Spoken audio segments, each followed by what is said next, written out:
정부가 코로나19 확산을 억제하기 위해 다시 사회적 거리 두기를 시행하게 됩니다. 위드 코로나 시행한 지 45일 만입니다.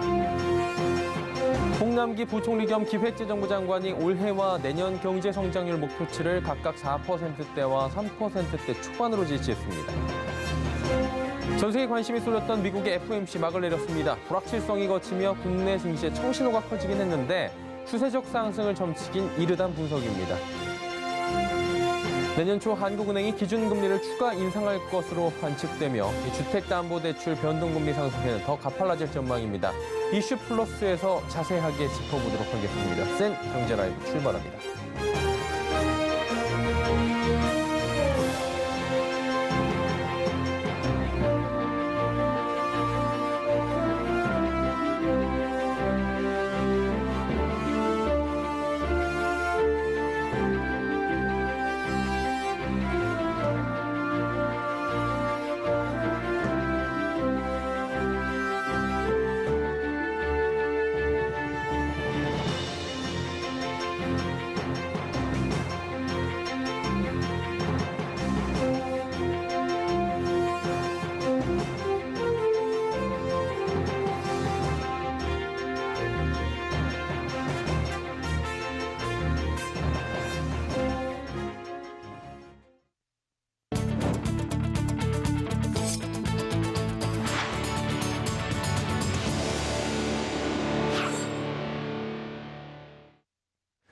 시청자 여러분 안녕하십니까? 센 경제라이브 서정덕입니다.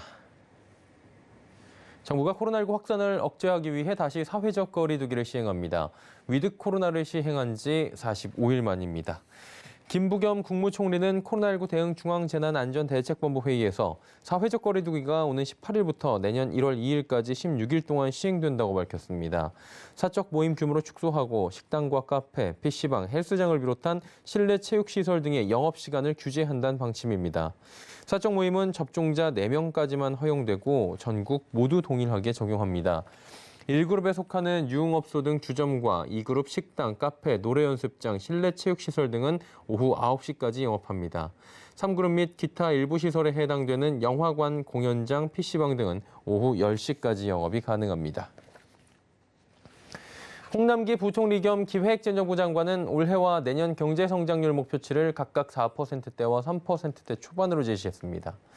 홍 부총리는 오늘 오전 정부 서울청사에서 비상경제중앙대책본부 회의를 열고 2022년 경제정책 방향 준비 상황을 설명하며 이 같은 낙관적인 성장률 목표를 언급했습니다. 홍 부총리는 올해 반드시 4%대 성장 시현, 내년 3%대 초반 성장 목표라는 프레임 아래 오는 4분기 민간 소비와 투자, 재정 집행에 총력을 기울이고 내년 새 정책 과제 발굴에도 모든 역량을 집중하겠다고 말했습니다. 전 세계 관심이 쏠렸던 빅 이벤트죠. 미국의 FOMC가 막을 내렸습니다. 돈줄을 죄는 긴축에 더욱 속도를 내겠다는 게 골자인데요. 이 불확실성이 거치며 국내 증시엔 청신호가 켜졌습니다. 하지만 추세적 상승을 점치기엔 이르단 분석입니다. 김혜영 기자입니다. 코스피가 3,000선 재탈환에 성공했습니다. 오늘 코스피는 0.57% 오른 3,006.41선에, 코스닥 역시 0.43% 오른 1,007선에 마감했습니다.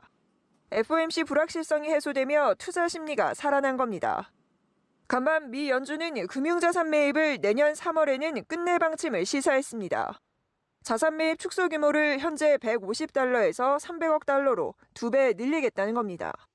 이와 함께 내년 기준금리 인상도 3차례 단행될 것임을 예고했습니다.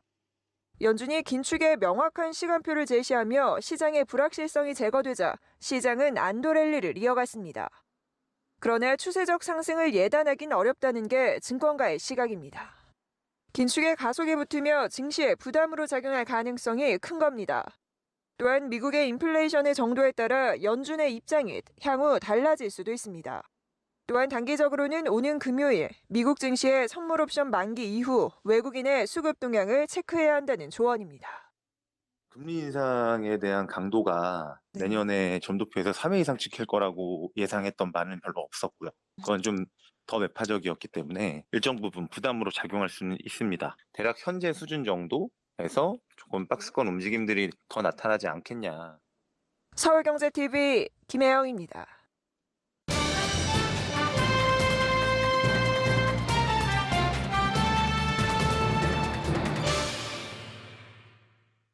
내년 초 한국은행이 기준금리를 추가 인상할 것으로 관측됩니다. 주택담보대출 변동금리 상승세는 더욱더 가팔라질 수밖에 없어 보이는데요. 여기에 내년 은행권이 지켜야 할 가계대출 총량 관리 목표가 올해보다 더 까다로워지면서 대출은 한층 더 어렵게 된 상황입니다. 금융부의 윤다혜 기자와 함께 보름여 앞으로 다가온 내년 대출 환경 짚어보는 시간 갖도록 하겠습니다. 윤 기자 나와 있습니까? 네, 안녕하세요. 아무래도 우리나라뿐만이 아니라 전 세계 기준금리가 미국의 영향을 받잖아요. 간밤에 FOMC 회의에서는 이제 긴축에 대한 고삐를 좀 죄기로 한 것 같은데 좀 설명해 주시겠습니까? 네, 미국의 시장이 예상대로 자산 매입 축소, 즉 테이퍼링 종료와 기준금리 인상 일정을 앞당겼습니다. 미 연준은 이번 연방공개시장위원회 FOMC 정례회 이후 발표한 성명에서 자산 매입 축소 속도를 현재 2배로 높여 내년 3월로 테이퍼링을 마무리하기로 했습니다. FOMC 위원들의 향후 금리 수준 전망을 나타내는 점도표에서는 내년 3차례 기준금리 인상 가능성까지 확인됐습니다. 이에 따라 한국은행도 내년 3차례 이상 기준금리를 올릴 가능성이 커졌습니다. 물가와 가계부채 문제뿐 아니라 미국 금리 인상에 따른 투자 자금 유출, 원화 가치 하락 등까지 신경을 써야 하기 때문인데요.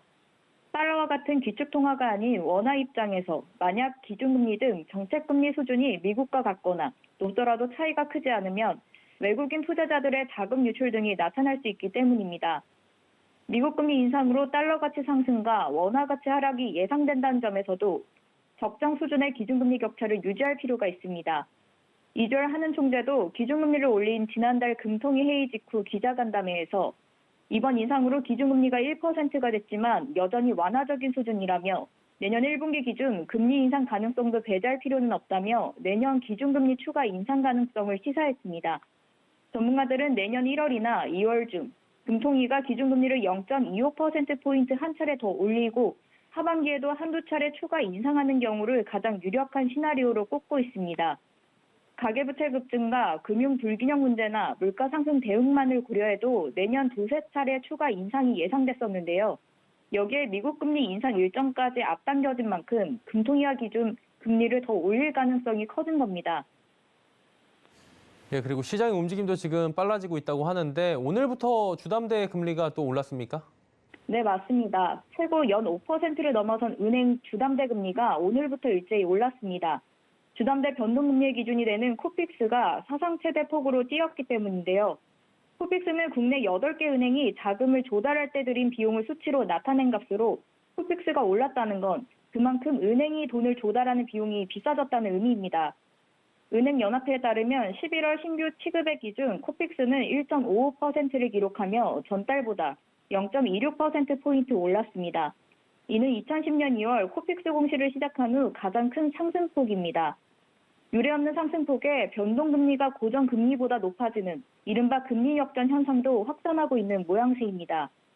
우리은행의 경우 변동형 주담대 금리가 기존 3.58에서 4.09%에서 3.84에서 4.35%로 뛰었고 농협은행도 최고금리 상단이 3.89%에서 4.19%로 높아졌습니다. KB국민은행은 최고금리 상단이 4.78%에서 5.05%로 올랐습니다. 금융채 6개월물을 지표로 삼는 하나은행과 금융채 5년물을 토대로 계산하는 신한은행은 소폭 올랐습니다. 금융권은 코픽스 등락에 가장 직접적인 영향을 미치는 정기 예적금 금리가 오르고 있기 때문에 다음 달에도 코픽스가 오를 것으로 전망했습니다. 예, 금리 인상 가능성에다가 지금 주담대 금리까지 오르는 상황이잖아요. 근데 여기다가 내년부터는 대출이 더 힘들어집니까? 네, 내년에는 올해보다 더 은행에서 돈을 빌리기가 더 어려워질 전망입니다. 금융권에 따르면 금감원은 내년 은행권의 가계대출을 평균 4.5% 수준에서 관리하겠다는 지침을 각 주요 은행에 전달했습니다. 5대 은행의 올해 가계대출 평균 증가율은 이달 말 기준 6% 정도로 은행은 내년에 올해보다 1.5%포인트나 낮은 4.5% 범위에서 더 엄격하게 관리해야 되는 상황이 된 것입니다. 정부가 내년 가계대출 규제를 이른 시일 내 완화할 가능성은 거의 없을 것으로 보여 대출이 더 까다로워질 것으로 보이는데요. 특히 신용도가 높을수록 은행에서 돈을 빌리기가 힘들 것으로 예상되고 있습니다. 마지막에 윤 기자가 이야기해준 부분 있잖아요. 신용도가 높을수록 은행에서 돈 빌리기 힘들 것으로 예상된다고 했는데 우리가 평소에 알고 있던 상식이랑 좀 다른 거잖아요. 신용이 좋으면 대출이 더 쉬워져야 되는 건데 신용도가 낮은 사람들이 더 빌릴 수 있기가 쉽다. 이 부분 어떻게 된 건지 좀 설명해 주시겠습니까? 네, 앞서 말씀드린 것처럼 내년에 은행권이 늘릴 수 있는 가계대출 총량은 올해보다 줄어드는데요. 여기에 금융당국은 내년 가계대출 총량 관리에서 중저신용자 대출을 제외하는 방안을 검토 중인 것으로 알려졌습니다. 상대적으로 중저신용자 대출에서 은행들의 영업 여지가 더 발생하는 셈인데요. 고승범 금융위원장은 최근 기자 간담회에서 중저신용자 대출과 정책 서민금융을 대출 총량 관리 한도에서 제외하는 방안도 검토할 수 있다며 구체적인 인센티브에 대해서는 금융권과 협의를 거쳐 이달 중 확정하겠다고 말했습니다. 이렇게 되면 은행들이 고신용자 대출을 줄여 총량 관리에 대응하면서 줄어든 이자 이익은 중저신용자 대출로 만회하는 전략을 쓸 공산이 큽니다. 결국 고소득 고신용자들은 강화된 대출 규제를 고스란히 적용받는 반면 중저신용자의 대출 기회는 기존보다 더 늘어날 수 있는 건데요. 다만 상대적으로 부실 위험이 큰 중저신용자 대출을 확대할 경우 은행의 건전성에 이상이 생길 수 있다는 우려가 제기됩니다. 또 2억 원이 넘는 대출을 돈 빌리기가 더 까다로워집니다. 다음 달부터 기존 대출과 신규 대출 신청분을 확산해 총 대출액이 2억 원을 넘어서면 차주별 총부채 원리금 상환 비율, 즉 DSR을 적용받기 때문인데요. 즉 주택과 신용을 포함한 가계대출이 2억 원을 넘으면 1년 소득의 40% 이내에서 원금과 이자를 갚도록 제한이 걸리는 겁니다. 또 내년 7월부터는 1억 원이 넘으면 규제 대상이 됩니다. 예, 금리 상황이나 대출, 금융시장의 전반적인 이야기들 오늘 짚어봤습니다. 윤다혜 기자였습니다. 고맙습니다. 네.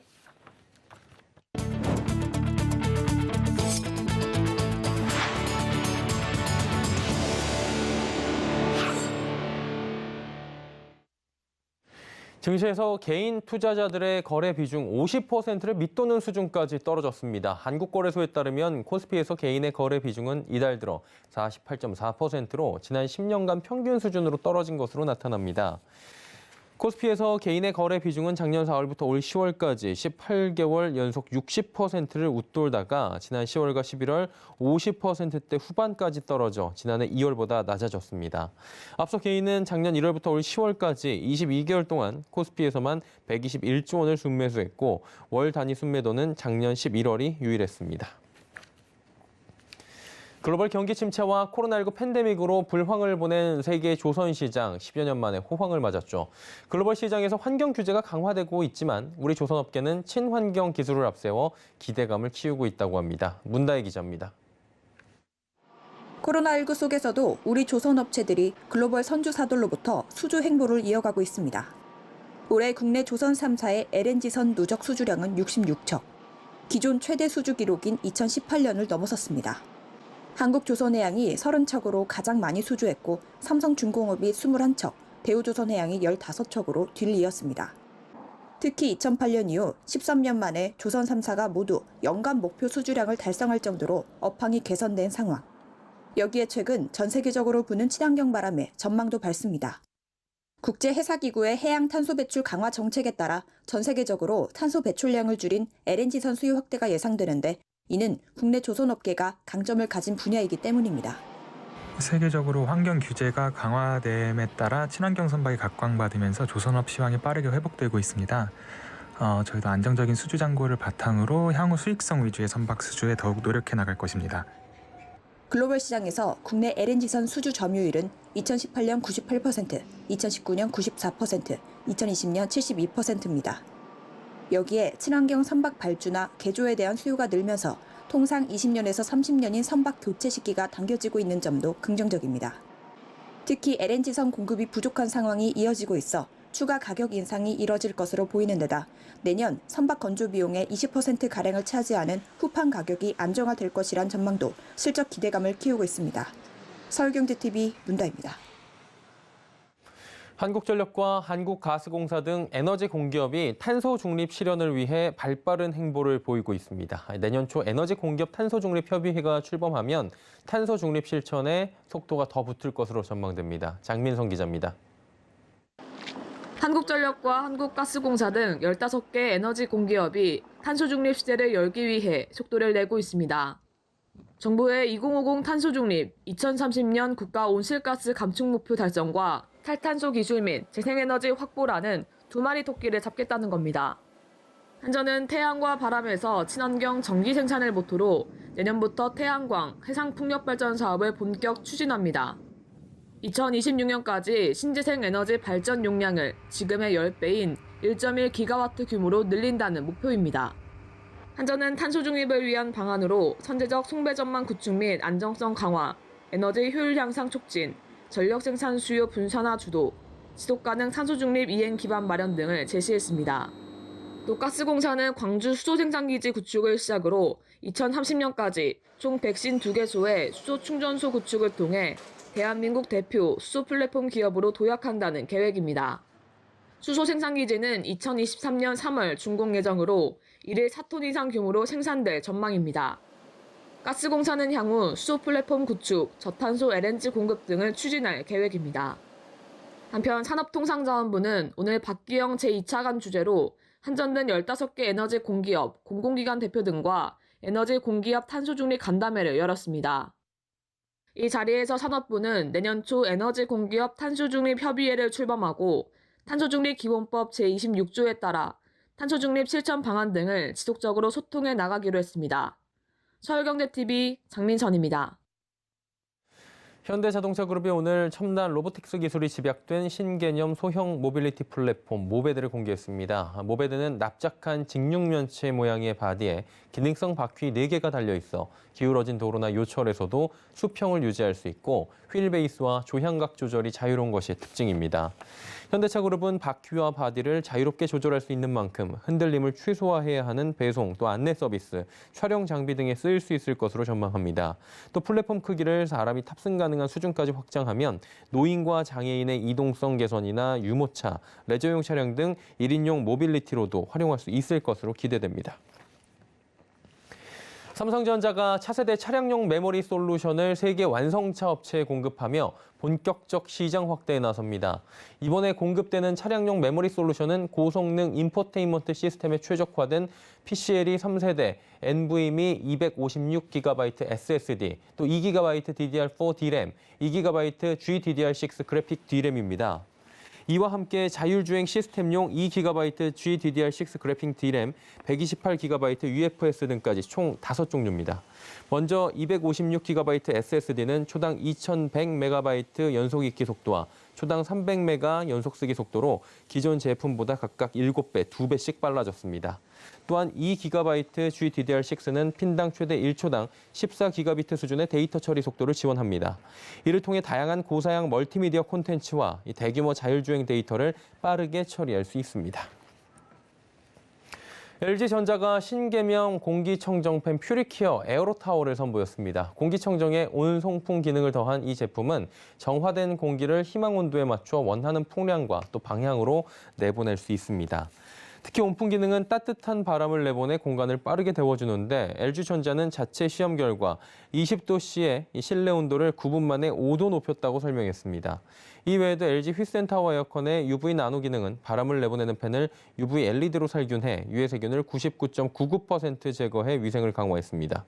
LG전자는 오는 23일 이 제품을 출시할 예정입니다. 특히 다음 달 5일 미국에서 개막하는 CES 2022에서도 이 제품을 선보인다는 계획입니다. 우리 동네 맛집을 가상현실 속에서 경험하고 또 돈도 벌 수 있다고 합니다. 한 테크 기업이 만든 플랫폼 이야기인데요. 최근 가상현실에 대한 관심이 높아지며 기술력도 함께 발전하고 있는 겁니다. 최민정 기자입니다. 최근 가상공간에 대한 기술력이 발전하며 현실 세계와 가상공간을 결합한 수준의 플랫폼까지 등장했습니다.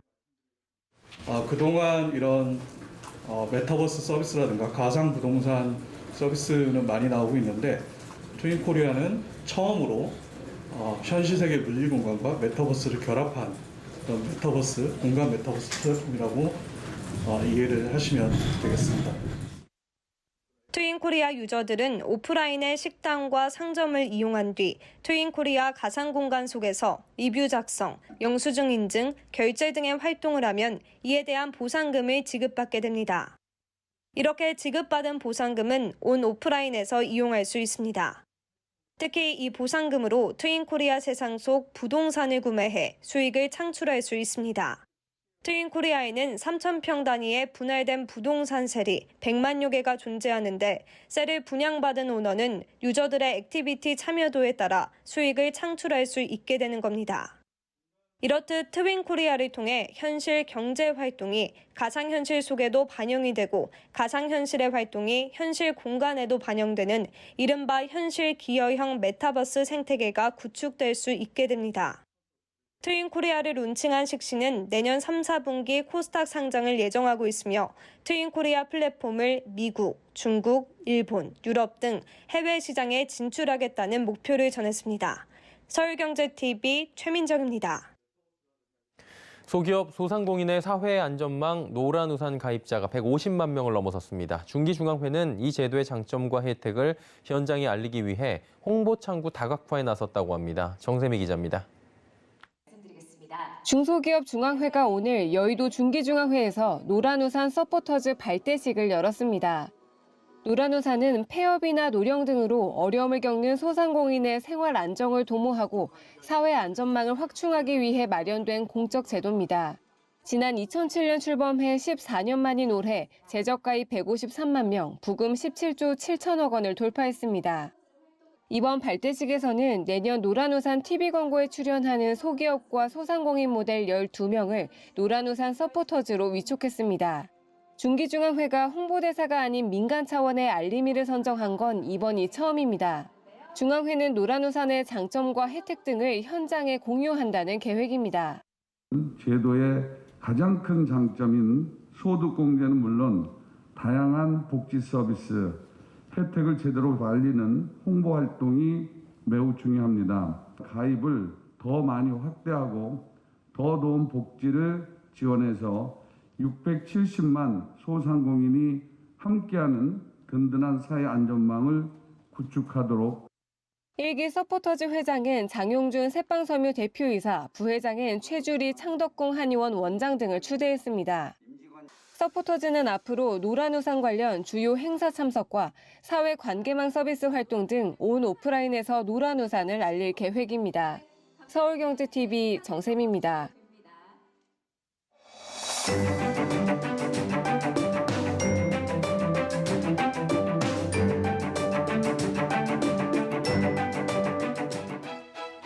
안녕하세요. K웨더 라이프스타일 예보 김단비입니다. 오늘 밤부터 북서쪽에서 찬 공기가 유입되며 다시 추워지겠습니다. 내일 아침 서울의 기온이 영하 5도까지 떨어지며 오늘 아침보다 9도가량 기온이 내려가겠고요. 낮 기온도 영하 3도 선에 머물겠습니다. 모레인 토요일 아침에는 영하 10도의 더 강력한 한파가 나타날 것으로 보이니까요. 급격한 기온 변화에 건강 잃지 않도록 주의하시기 바랍니다. 한편 내일은 전국에 가끔 구름 많겠지만 충청도와 전라도, 제주도에는 눈이나 비가 내리겠는데요.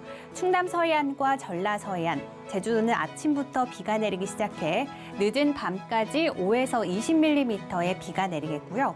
그 밖에 충남 지역과 전라 내륙에는 5mm 내외 비가 지나겠습니다. 또 충남과 전북, 제주 산간에 예상되는 적설은 3에서 8cm, 전남과 제주에는 1에서 5cm가 되겠는데요. 눈이나 비가 내리는 지역에서는 결빙 구간이 나타날 수 있어 교통안전과 보행자 안전에 유의하셔야겠습니다. 내일은 고기압의 영향을 받겠고요. 또 국외에서 발생하고 유입되는 황사의 영향으로 오전 중에 중부지방의 먼지 농도 한때 나쁨 단계, 남부지방은 나쁨 단계를 보이겠습니다. 다음은 자세한 지역별 날씨입니다. 중부지방의 아침 기온 서울 영하 5도, 춘천은 영하 6도까지 내려가며 매우 춥겠고요. 낮 기온도 영하권에 머물겠습니다. 동해안의 아침 기온 속초와 강릉 영하 2도로 시작해 한낮에는 속초 영하 1도, 강릉은 0도를 보이겠습니다. 남부지방의 아침 기온 광주 2도, 대구는 영하 1도를 보이겠고요. 낮 기온은 광주 2도, 대구 1도, 부산은 5도가 예상됩니다. 내일은 전해상의 물결이 최고 6m까지 매우 높게 일면서 풍랑특보가 발효될 가능성이 높겠습니다. 항해나 조업하는 선박들은 앞으로 발표되는 기상정보를 참고해 주시기 바랍니다. 토요일 아침에는 기온이 더 내려가 강한 한파가 나타나겠고요.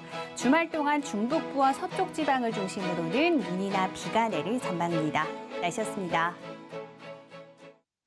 생경제 라이브 저희가 준비한 소식은 여기까지입니다. 편안한 저녁 시간 보내시길 바랍니다. 고맙습니다.